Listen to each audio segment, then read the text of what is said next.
Hello, Esterham. I heard that on tape and it sounded wonderful. They call us Abster.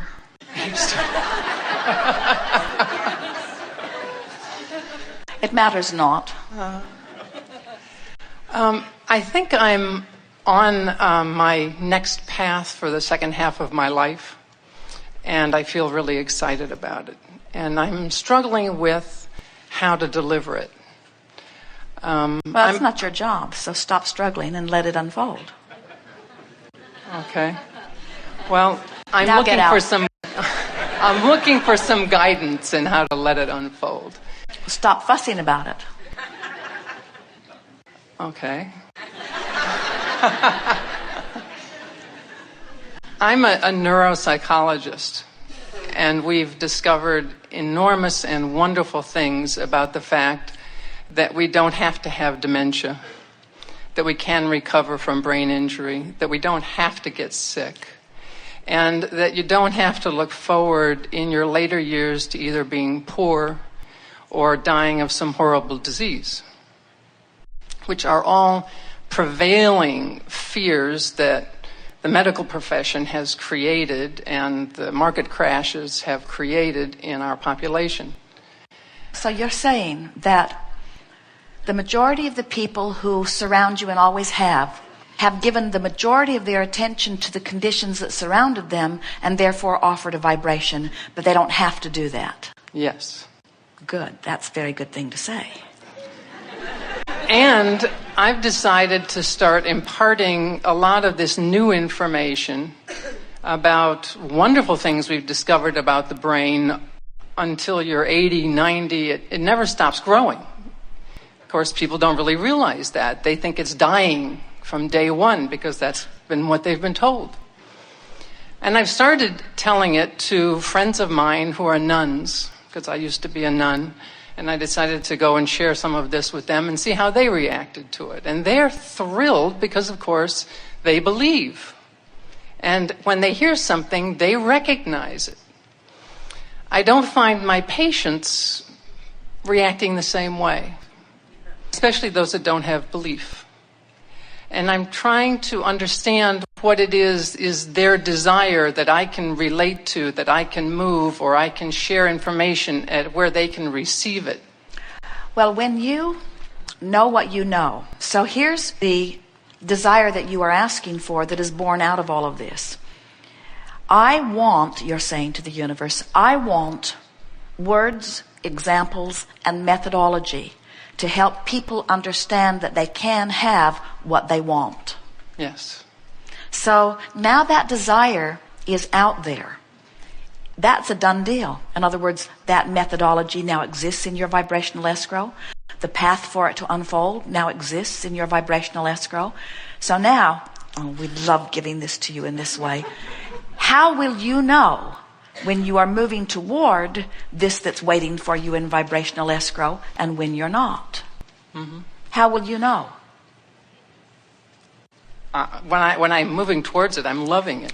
When you say things like, I know it is possible, you move toward it. When you say, the nuns get it, you move toward it. When you say, but my patients don't, you move away from it. When you say, but not all of my patients don't, you move toward it. When you say, but most of them do, you move away from it. When you say, but some of them understand, you move toward it. When you say, and more of them will. When you say, there is so much around that is giving us reason to know this. In other words, you just have to talk yourself. You have to apply the same process to what you want that you are going to ask them to apply to what they want. How about that? Can you hear how it's exactly the same thing? You're saying they have a situation that makes them believe contrary to their own well-being. And we say, right. How's that different from what you just said? You just said, what I want is a way to impart knowledge, but they're not listening. And we say, so once you figure out how to alter your beliefs about them not being able to hear so that you expect them to hear, then you can teach them how to alter their beliefs about what they expect. So what I'm trying to understand is vibrational escrow. I mean, we have a society that has believed that this is our fate, and it's not. But Isn't there a lot of vibrational escrow that some people have actually built up over the market crash or over seeing their parents die of Alzheimer's and think, I'm next?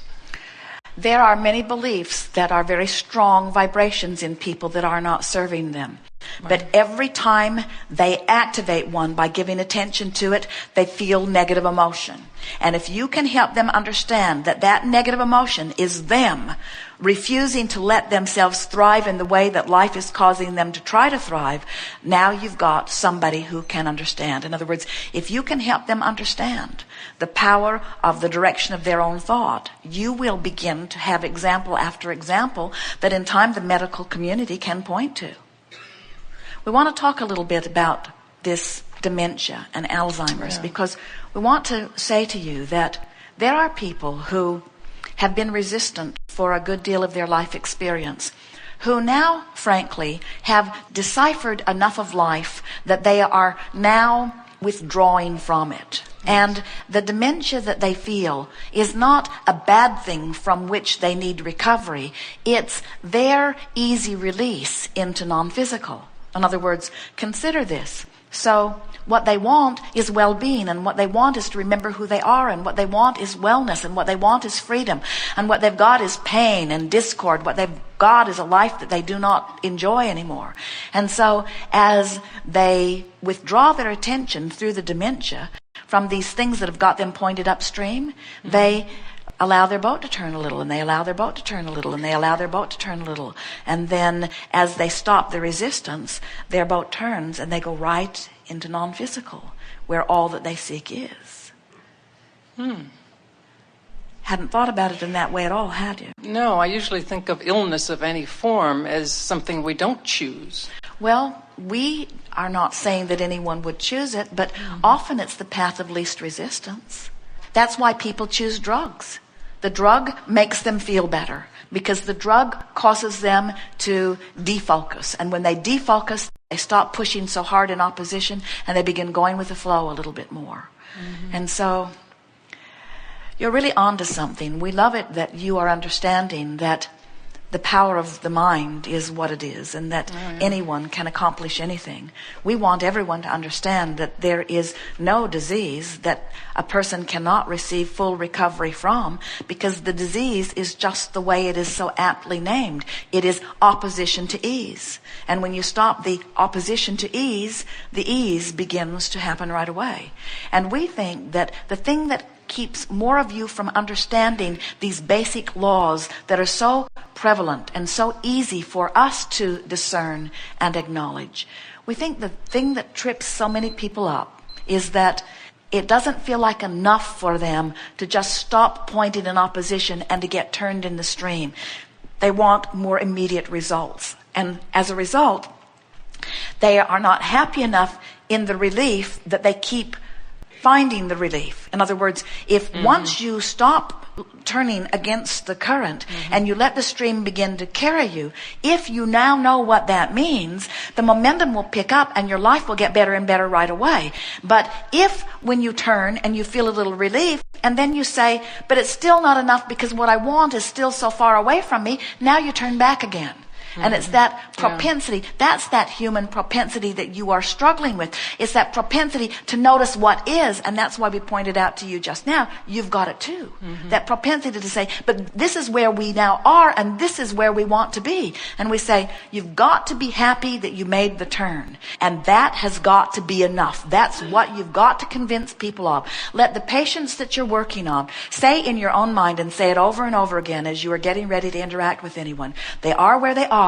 And it has to be enough for me that I'm able to help them just stop beating the drum that has them pointed so far that way. I don't need an instant healing. I don't need a personality transplant. I don't need to uproot all of their beliefs and replace them with more productive beliefs. All I need is just to find a way right here and now of getting them to do a little less of this. And when I do that, when I make that happen right now, with this person that I'm interacting with, when they stop doing that, the natural forces of the universe will cause them to begin moving a little more, and they'll gain a little insight. insight. And then as I show them again, they'll gain a little more insight. And as I show them again, they'll gain a little more insight. And if I can convince them that for now, the best we can do is make them feel better emotionally, if I can get them really aware of their emotional journey, if I can get them to stop taking score of how much they've got going on with their brain or how much the x-rays are saying, if I can distract them from the reality of what is and get them focused upon the improvement